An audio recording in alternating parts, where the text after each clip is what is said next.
Alors, merci beaucoup, Madame Massy. Bonjour à toutes et à tous.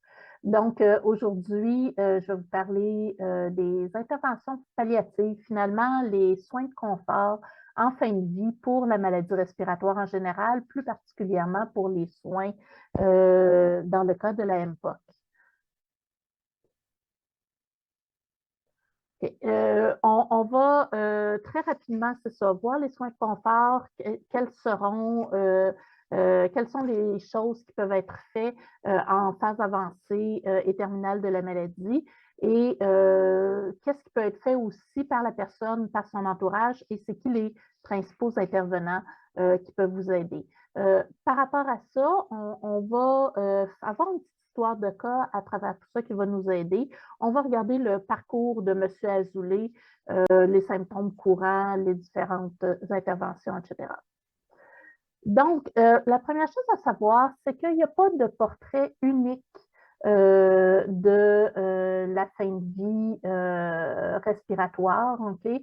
Bon, c'est sûr, on peut s'imaginer que les gens vont avoir différents symptômes respiratoires, mais ça va vraiment varier selon différents facteurs. Entre autres, quelle est la maladie qui est impliquée? Est-ce que la personne a d'autres types de problèmes de santé aussi? Par exemple, est-ce qu'elle a des problèmes cardiaques, du diabète, problèmes rénaux ou autres, etc. Tout ça, ça va venir jouer.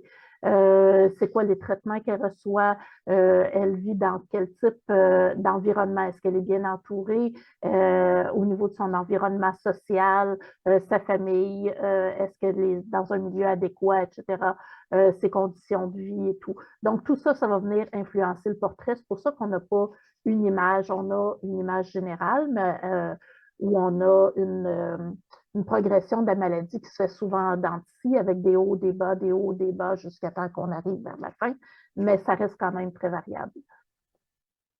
On va donc voir rapidement l'histoire de cas de M. Azoulay aujourd'hui. M. Azoulay qui a 72 ans, qui vit avec son épouse, qui est connue pour une MPOC depuis environ 10 ans.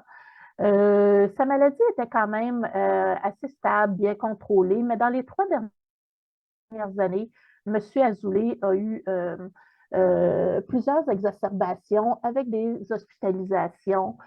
Et tout ça, ça a été comme un petit peu, pas le début de la fin, mais un signe que ça allait de moins en moins bien. Et depuis ce temps-là, son état de base s'est beaucoup dégradé. Sa qualité de vie aussi a diminué.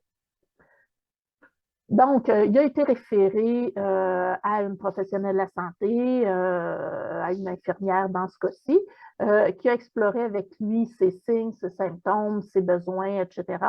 Bien sûr, il est aussi suivi par son équipe médicale, son médecin et tout, mais pour un suivi plus proche à domicile et tout, c'est ça, il est suivi par une infirmière.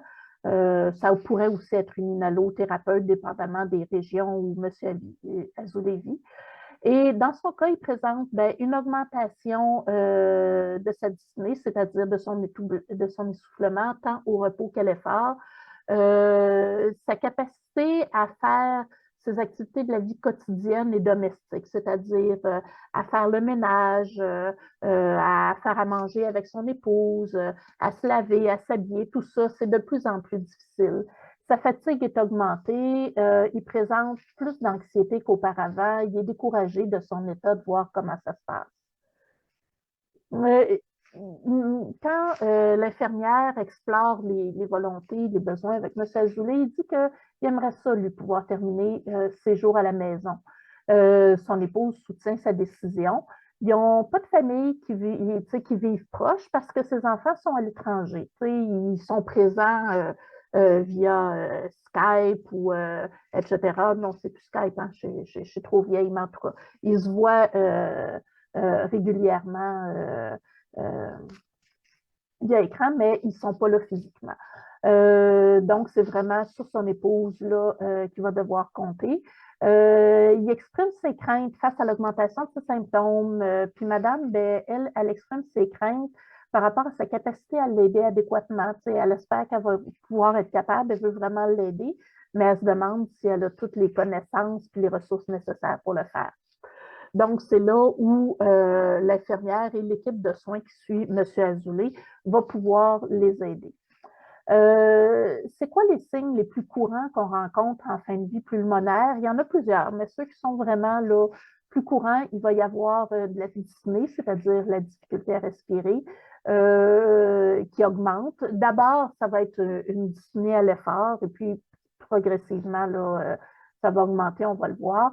De la toux, de la fatigue, une perte d'autonomie, de capacité à faire ces choses, isolement social, anxiété, dépression. Donc, ça, c'est les symptômes les plus courants, même s'il peut y en avoir d'autres. Au niveau des types de dyspnée, de difficulté à respirer, on va le voir quand même rapidement. On peut avoir, tout d'abord, ça va être une dyspnée à l'effort. OK? Donc, quand la personne est au repos, tout ça, ça va, mais plus la maladie évolue, plus elle progresse et plus il va y avoir présence de dyspnée à l'effort. Tout d'abord, des gros efforts et plus ça avance, des efforts même plus petits. Et à un moment donné, quand la maladie est plus évoluée, ça se pourrait que la personne présente aussi de la dyspnée, de la difficulté à respirer, même quand elle est au repos. Il peut aussi parfois y avoir la présence de dyspnée réfractaire, c'est-à-dire parce que quand on a de la dyspnée, de la difficulté à respirer, vous le savez, généralement, la personne va pouvoir prendre, par exemple, ses pompants, son bronchodilatateur, Ventolin, Bricanyl ou autre, qui va l'aider. Elle a aussi des traitements d'entretien pour l'aider justement à ne pas avoir trop de crise de dyspnée. Mais il peut arriver, ce n'est pas le cas pour tout le monde, il peut arriver un moment où même ces médicaments-là, puis quand on les prend là, de la meilleure façon possible, on respecte la technique, la fréquence, etc., les bonnes doses, et malgré tout, c'est plus suffisant. Donc, c'est ça. Donc, ça persiste malgré un traitement vraiment optimal de la cause de la dyspnée, ben, à ce moment-là, on appelle ça de la dyspnée réfractaire. Okay? Ce qu'il faut retenir quand même, c'est qu'il y a des choses à faire pour ça. Il y a des traitements qui peuvent exister pour ça et il faut simplement l'identifier. Donc, n'hésitez pas à en parler à votre médecin si vous pensez que vous avez ce problème-là. Il faut quand même retenir que pour qu'on parle de dyspnée réfractaire, la personne doit d'abord prendre adéquatement les traitements prescrits. Ces pompes, il faut qu'elles soient bien prises à la base. Et si c'est le cas et que la dyspnée persiste et que les autres traitements, ben là, on va parler de dyspnée réfractaire. Il se peut aussi que la personne présente des crises de dyspnée. Donc, un inconfort respiratoire qui est vraiment soutenu, sévère, que ce soit au repos, en phase avancée de la maladie, et qui va venir jouer sur sa capacité de réagir à lui puis à son entourage aussi. C'est très déstabilisant de voir quelqu'un qui fait une crise de dyspnée parce que ça crée beaucoup d'anxiété, beaucoup d'inconfort, de la souffrance, et les gens peuvent se sentir impuissants. Une des choses qui est importante de retenir, c'est que c'est important de garder son calme. Parce que plus autour on va s'énerver et plus ça va augmenter, plus ça va créer de l'anxiété, ça va augmenter ça. Donc, c'est ça. Et en bout de ligne, ben, quand la crise de dyspnée persiste, on va parler de détresse respiratoire. Il existe des choses, des traitements, de la médication pour traiter tout ça. On va en parler. Donc, quand on parle de dyspnée, la première chose à faire, c'est que l'équipe soignante doit s'assurer de bien identifier la cause de la dyspnée. Et parce que c'est ce qu'on va essayer de traiter d'abord. Il y a des choses qui ne se guérissent pas, mais il y a des choses qui sont traitables. Il y a aussi des traitements non pharmacologiques et des traitements pharmacologiques qui existent. On va les voir à l'instant. Donc, quand on parlait de traiter la cause, selon l'étiologie, la cause, l'évolution de la maladie, des fois, la dyspnée qui augmente, ça peut être simplement dû à une infection. À ce moment-là, on va donner des antibiotiques. Ça se peut qu'il y ait un épanchement de liquide, par exemple, qui va se trouver au niveau de la cavité pleurale, la cavité dans le fond, l'enveloppe qui entoure les poumons. Il se pourrait qu'on ait un épanchement de liquide, ça vient comprimer le poumon, ça augmente la difficulté à respirer parce que le poumon ne peut plus s'épandent. Donc, on peut faire un drainage de ça. Dépendamment des autres causes, bon, des fois, on peut donner des corticostéroïdes. Des fois, s'il s'agit d'une embolie pulmonaire, on va donner des anticoagulants. Des fois, la cause, elle est cardiaque. Hein, parce que ce n'est pas juste les poumons qui font qu'on a de la difficulté à respirer. Le cœur aussi peut se mettre de la partie. À ce moment-là, on peut traiter, si c'est par exemple l'insuffisance cardiaque, on va donner de la médication pour ça. S'il y a une accumulation de liquide, tout à l'heure, on parlait de autour des poumons, si c'est à l'intérieur des poumons, là, on va donner de la médication pour ça aussi. Quand il y a des obstructions des bronches, bien, dépendamment du type d'obstruction, il y a différents traitements. Ça peut être par médication, on peut installer parfois un stent qui est une espèce de petit dispositif qui va maintenir la voie respiratoire ouverte. Bon, si c'est un problème de tumeur, on peut y aller avec la radiothérapie, etc.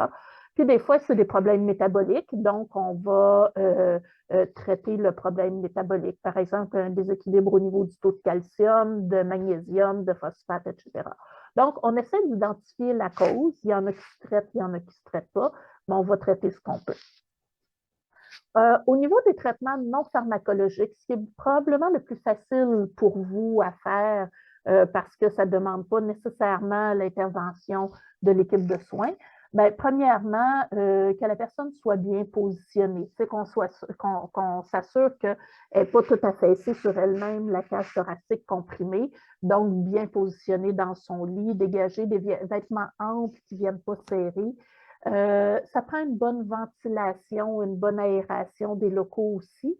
Même, il y en a qui vont apprécier d'avoir un ventilateur ou plusieurs ventilateurs dirigés directement sur eux, vers leur visage, etc., parce que ça donne vraiment l'impression de respirer de l'air frais, d'avoir un apport d'air frais. On aère les locaux régulièrement, hein, on s'assure d'ouvrir les fenêtres à tous les jours, beau temps, mauvais temps. Pas nécessairement toute la journée s'il fait moins 40, là, mais à tous les jours, on devrait ouvrir nos fenêtres au moins 15 minutes, une demi-heure pour changer l'air de la maison, du logement, etc. Une atmosphère calme, parce que plus on est anxieux, plus on risque de se sentir essoufflé. Okay? Donc, une atmosphère calme, pas trop de gens autour de nous. Aussi, tu sais, quand des fois, là, toute la famille vient en même temps, ben, ça se peut que ça soit pour la personne un peu embêtant. Il se peut qu'elle se sente étouffée, là. Pas parce qu'elle n'aime pas les gens, mais parce que c'est trop, ça demande trop d'énergie, ça demande trop de tout, là. Donc, ça peut être oppressant un peu. Donc, toujours valider avec la personne à ce niveau-là. Rafraîchir régulièrement le visage. Ça se peut, si la personne n'a plus d'énergie, ben, ça se peut qu'on doive l'aider faire sa toilette au lit parce que ça se peut que se rendre à la salle de bain, aller prendre son bain, ça soit trop exigeant, ça augmente. On en a parlé, avoir des visites brèves, peut-être avoir des petits repas fractionnés aussi, tu sais, au lieu d'avoir 3 gros repas lourds, peut-être plus des petits repas, des petites quantités, des choses faciles à digérer ou que la personne va aimer manger. Des fois, avoir une texture adaptée. Ça se peut que quand on est plus fatigué, qu'on se sent plus faible, qu'on est plus essoufflé, il y a certaines choses qui deviennent plus dures, même à mâcher. Ça ne veut pas dire de tout mettre en purée, si ce n'est pas ça que la personne veut, mais peut-être pas avoir la pièce de viande la plus coriace qui soit pour offrir. Probablement que la personne ne sera pas à l'aise avec ça. Souvent, on va faire l'association entre essoufflement et oxygène. Et il faut faire attention parce que ce n'est pas parce que la personne elle est essoufflée que l'oxygène va l'aider. Ce n'est pas parce qu'elle est essoufflée qu'elle a besoin d'oxygène. Généralement, bien, à moins que son taux d'oxygène dans son sang soit très bas, et ça, c'est l'indication principale, sinon la seule indication pour recevoir de l'oxygène, non pas l'essoufflement, mais un taux d'oxygène dans le sang qui est très bas. Donc, simplement pour l'essoufflement, l'oxygène, sera peut-être pas nécessaire. Souvent n'est pas nécessaire. En fait, souvent, le ventilateur, puis l'air climatisé aussi, j'en ai pas parlé, là, mais l'été, l'air climatisé, ça va être beaucoup plus efficace que de l'oxygène. Donc, c'est ça. Mais si son taux d'oxygène est bas, oui, à ce moment-là, ça se peut qu'on ait besoin d'avoir de l'oxygénothérapie. Il se peut aussi que la personne ait une accumulation de sécrétions au niveau de ses voies respiratoires. Évidemment, s'il y a des sécrétions, ben, ça rend la respiration un peu plus laborieuse. Ça ne veut pas dire que la personne ne pourra pas respirer, mais c'est sûr que c'est moins agréable et ça peut devenir plus difficile. Il faut faire attention à ne pas penser systématiquement qu'on doit aller aspirer les sécrétions. Hein. Souvent, je vois ça, les familles entendent, moi j'appelle ça roucouler, entendre la personne qui produit des sécrétions, qui a une respiration encombrée, ils veulent qu'on aspire parce qu'ils ont l'impression que ça va aider la personne. Mais il faut faire attention parce que bien souvent, comment je pourrais dire ça, la personne n'est pas tant dérangée, c'est plus l'entourage qui va être dérangé par le bruit puis par ce qu'il pense que la personne ressent. Donc, et aspirer, c'est très traumatisant. Donc, on le fait uniquement si c'est vraiment nécessaire. Et si c'est nécessaire, on va plutôt aller aspirer les sécrétions hautes qui sont dans la bouche plutôt que de descendre vraiment profond parce que de toute façon, on risque de produire encore plus de sécrétions si on va trop bas dans les voies respiratoires. Et finalement, il y a le traitement pharmacologique. Dépendamment de la cause, là, on va soit offrir des anxiolytiques si c'est relié à l'anxiété. On peut offrir des médicaments anti-inflammatoires. S'il y a une accumulation de liquide, des diurétiques pour éliminer ça.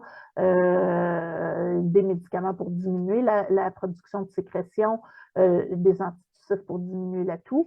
Et vous avez possiblement entendu parler de l'utilisation des opioïdes, c'est-à-dire le plus souvent la morphine dans le traitement de l'essoufflement de la dyspnée, okay, dans le cas de la maladie respiratoire. Donc, on va en parler rapidement.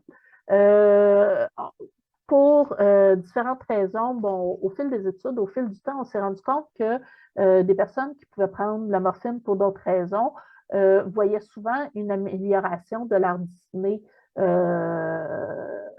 il y avait, par exemple, des problèmes de MPOC. Et on s'est rendu compte que ça pouvait aider à ce niveau-là. Ça ne fonctionne pas pour tout le monde, mais chez une bonne partie de la clientèle, ça peut aider au niveau du soulagement et les patients souvent trouvent ça plutôt aidant. Okay? Ça va, comme je dis, ça ne va pas fonctionner pour tout le monde, ça ne va pas fonctionner tout le temps, il faut parfois ajuster les doses, mais ça peut être une solution très intéressante. Ce qui est important à retenir, c'est qu'il faut commencer ça de façon progressive. On va généralement offrir des doses beaucoup plus petites que pour le soulagement des douleurs et tout ça. Et parce qu'on offre des doses beaucoup plus petites qui vont être utilisées pour le soulagement de la dyspnée, il y a peu, sinon pas d'incidence d'accoutumance. On a souvent peur de l'effet de la morphine, mais il n'y aura pas d'accoutumance quand c'est bien dosé. Okay? Donc, il ne faut pas en avoir peur. On peut donner ça, il y a plusieurs patrons, plusieurs façons de le donner. Des fois, ça va être en sirop, des fois, ça va être en comprimé, des fois, ça va être de la médication à courte action, à longue action. En fin de parcours, on peut y aller de façon sous-cutanée. On parlait des crises de dyspnée tout à l'heure. Ça peut être donné aussi sous forme sublinguale, donc en dessous de la langue. Et ça agit très, très rapidement. Ça peut être très efficace pour soulager nos crises de dyspnée. Quand la personne présente une détresse respiratoire, on peut à ce moment-là utiliser un protocole de détresse respiratoire où on donne de la médication qui va aider à soulager la crise de dyspnée et à calmer la personne. Okay? Et le protocole de détresse respiratoire n'a pas pour but non plus que l'administration de la morphine ici de hâter le processus de fin de vie, mais vraiment simplement de soulager les symptômes de la personne. c'est très important quand on introduit les opiacés, morphine ou autres médicaments de la même famille, de bien faire l'enseignement à la personne et de le faire à son entourage aussi. Hein? Les principaux obstacles qu'on rencontre, c'est des craintes, de la désinformation, des fausses croyances par rapport à l'utilisation de la morphine. Ça peut venir de la personne, de son entourage ou même du personnel de la santé. Il y a certains prestataires de soins qui vont hésiter même à le prescrire parce qu'ils se disent, ah ben, on donne ça vraiment simplement en fin, la personne n'est pas rendue là, tant qu'elle n'est pas morte, elle n'est pas mourante, fait que pas tout de suite. Fait que si vous sentez que ça peut vous aider, n'hésitez pas à en parler à votre médecin. Puis c'est ça, parlez-lui de tout ça. Il faut faire attention aux effets secondaires. Le principal effet secondaire, c'est de la constipation, mais il y a de la médication qui peut être donnée pour ça aussi. Autre symptôme très fréquent en fin de vie, qu'il ne faut vraiment pas négliger, excusez-moi, c'est la toux. La toux, on a tendance, on associe vraiment la maladie respiratoire avec la dyspnée, mais la toux, c'est aussi un symptôme qui peut vraiment affecter de façon négative la qualité de fin de vie, la qualité de vie, fin ou non, OK, et qui parfois peut être assez difficile à traiter. Mais c'est important, encore une fois, parlez-en à votre médecin, aux gens, à votre équipe de soins. Si vous avez une toux, que vous trouvez ça, qui persiste, que vous trouvez ça difficile de vivre avec ces symptômes-là, pour qu'ils s'y attardent, pour qu'on essaie de pouvoir la traiter. Okay? Donc, la première chose à faire, c'est identifier c'est quel type de toux. Est-ce qu'elle est sèche, grasse, efficace ou non? Efficace, ça veut dire que quand on tousse, ça dégage, puis les sécrétions sortent. Et non efficace, c'est on tousse, mais il n'y a rien qui sort, même si on sent qu'il y aurait des choses à sortir, qu'il y aurait des sécrétions à sortir. Sèche, c'est vraiment une toux irritative, et grasse, ben, c'est quand il y a des sécrétions. L'équipe de soins, le médecin, etc., va chercher et traiter l'étiologie, c'est-à-dire la cause. Et c'est là où ça devient complexe, parce qu'il peut y avoir plusieurs causes. C'est pas toujours évident de bien identifier ça. Donc, on va essayer de traiter ça. Au niveau des traitements non pharmacologiques, ben, votre soignant, votre soignante peut vous enseigner les bonnes techniques de toux, OK? Parce qu'il y a une façon de tousser qui va faire que ça va être plus efficace, moins fatigant. Donc, demandez-le. Là, malheureusement, on n'a pas le temps d'en faire la démonstration. S'il y a beaucoup de sécrétions et que les sécrétions entraînent une irritation et de la toux, à ce moment-là, encore une fois, votre équipe de soins pourrait vous montrer, utiliser les techniques de drainage postural, c'est-à-dire des techniques qui vont aider à l'aide de la gravité et tout ça et de vibrations parfois de gravité à bien pouvoir dégager, faire décoller, dégager, faire sortir des sécrétions. De maintenir sa tête élevée, par exemple, à l'aide d'oreillers ou tout ça, et être en position confortable, ça peut aider aussi. Hein. La position couchée à plat, souvent, va être plus difficile pour les gens qui toussent. C'est important de maintenir une hydratation adéquate, à moins que vous ayez vraiment une limite liquidienne, là, une contre-indication qui dit qu'il ne faut surtout pas trop boire. Hydratez-vous, hydratez-vous, hydratez-vous, ça aide beaucoup. Avoir un bon taux d'humidité au niveau là où vous êtes, une bonne hygiène de l'air. Quand je dis un bon taux d'humidité, il faut qu'il soit suffisant, il ne faut pas qu'il y en ait trop non plus pour ne pas entraîner des problèmes de moisissure, parce que là, c'est un autre problème aussi. Là. Puis avoir une bonne hygiène de l'air, on en a parlé, ouvrir les fenêtres et tout ça. Donc, on va donner de la médication selon le type de toux, de cause, etc. Les opiacés aussi peuvent aider pour la toux. Puis ça, à peu près n'importe quel opioïde, sauf la méthéridine, mais ça, on en donne à peu près plus, peuvent être efficaces. Si on utilise déjà un opiacé avec vous, ben, des fois, ça peut être d'augmenter un peu la dose ou de combiner à autre chose. Puis sinon, ben, parlez-en là, avec votre médecin et il peut y avoir de la médication alternative pour ça. Autre symptôme, il y a la fatigue. Donc, c'est un symptôme qui est fréquent, qui est subjectif, c'est-à-dire c'est le patient qui peut dire s'il a envie ou non. Ça peut être pénible, persistant, ça va de la lassitude jusqu'à l'épuisement total. Ça vient toucher toutes les sphères de la personne et ça peut affecter son fonctionnement, sa qualité de vie. Le secret, c'est pas simplement de dormir, hein. Juste dormir, avoir une bonne nuit de sommeil, c'est pas suffisant quand on parle de fatigue profonde. Donc, on va encore une fois essayer de traiter la cause. Des fois, c'est causé par de l'anémie, infection, des surcharges au niveau pulmonaire, d'autres causes. Donc, on va traiter ça. On va essayer de favoriser l'équilibre entre activité et repos. Hein? On bouge un peu, on se repose, on bouge un peu, on se repose. Le présentateur avant moi a fait une très, très bonne présentation sur la réadaptation physique, etc.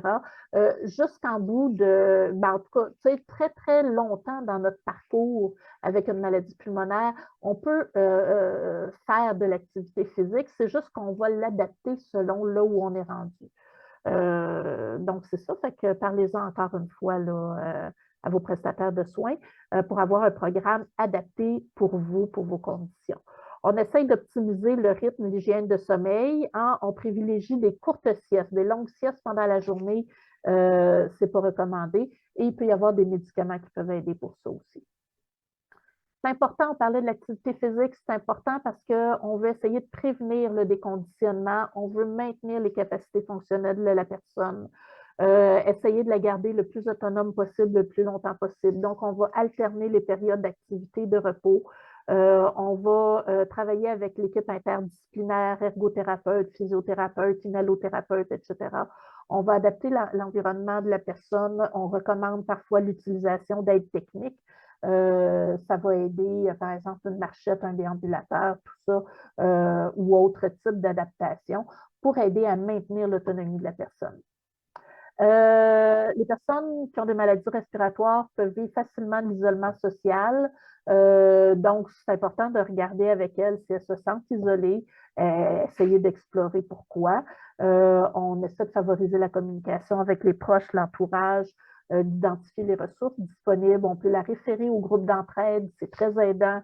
On va explorer les possibilités de déplacement, peut-être demander, par exemple, le transport adapté ou autre pour cette personne-là. Et avec ce type de maladie-là, ben, il est très fréquent de vivre de l'anxiété, de la dépression. Donc, c'est important que l'équipe de soins effectue du repérage par rapport à ça. S'il y a des causes modifiables, on essaie de les identifier avec la personne. L'équipe va essayer d'offrir de l'écoute, du soutien, des ressources. On essaie de favoriser la communication avec l'entourage, tout ça. Aller chercher de l'aide psychologique ou psychosociale et la médication peut, dans plusieurs cas, aider aussi. Puis, il ne faut pas négliger les membres de l'équipe de soins. OK, évidemment, il y a le patient, vous, votre entourage aussi. Vous êtes là au cœur de cette équipe-là. L'infirmière va être présente, l'inhalothérapeute va être présente, le médecin. Ça se peut qu'il y ait aussi une travailleuse sociale, un psychologue, les physiothérapeutes, très, très, très importants dans l'équipe. Ergothérapeute aussi pour tout ce qui va être adaptation de l'environnement. Et évidemment, quand on est plus loin dans la maladie, ça se peut qu'il y ait une équipe de soins directs, c'est-à-dire des préposés ou des ASSS. Mon Dieu, j'ai un blanc là, mais c'est des préposés à domicile finalement qui peuvent vous aider dans l'accomplissement de vos tâches quotidiennes. Donc voilà. Et finalement, on va terminer avec M. Azoulay, hein, grâce aux interventions des équipes de soins, son équipe soignante, l'équipe de soins palliatifs, le CLSC, etc. M. Azoulay, il a pu rester à la maison jusqu'à ce que son état soit très détérioré, puis que sa perte d'autonomie est devenue trop importante pour que son épouse s'en occupe adéquatement sans s'épuiser. Mais comme cette possibilité-là avait été abordée par l'équipe de soins, M. Azoulay a pu terminer ses jours paisiblement à l'unité de soins palliatifs, accompagné de son épouse. Donc, ça s'est bien terminé dans le cas de M. Azoulay. Alors voilà, c'était la fin de ma Les autres jours sont présentation. vraiment au bureau.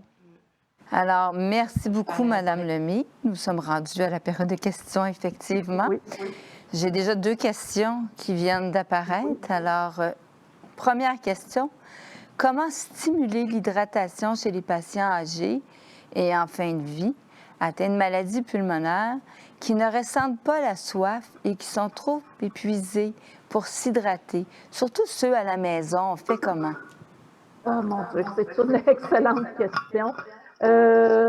Premièrement, je pense que c'est important que la personne comprenne que c'est pas parce qu'elle ne ressent pas la soif qu'elle n'a pas besoin de s'hydrater. Donc, il y a déjà un petit peu d'enseignement qui peut être fait à ce niveau-là pour qu'elle comprenne l'importance de s'hydrater, parce que vous l'avez dit, souvent chez les personnes âgées, puis quand on est fatigué aussi, la sensation de soif peut diminuer.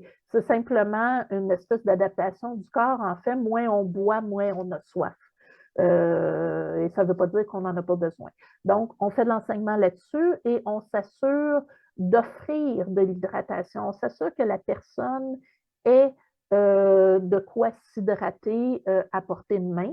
Euh, si, bon, si elle vit, si elle est accompagnée, qu'il y a des gens autour d'elle, ben, c'est de lui offrir régulièrement à boire.